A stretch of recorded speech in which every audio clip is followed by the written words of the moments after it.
Paracentesis is a procedure including the perforation of body cavity or a cyst with a hollow needle to remove the extra fluid or gas.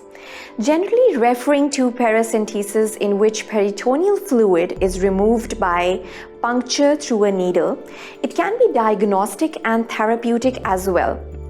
Mostly, it is indicated to relieve abdominal pressure from ascites, to diagnose spontaneous bacterial peritonitis and other infections, to diagnose metastatic cancers, to diagnose blood in peritoneal space in trauma.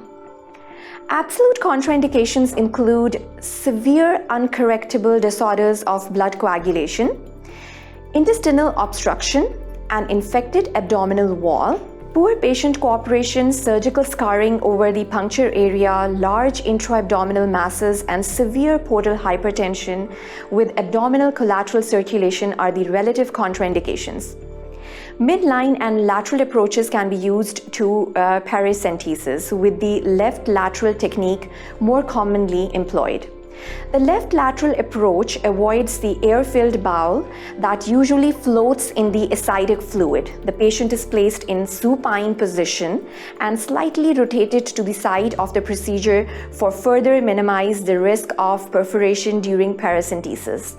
Because the cecum is relatively fixed on the right side, the left lateral approach is mostly used. Watch the detailed lecture on sqadia.com. That's at 2 minutes. See you in the next video.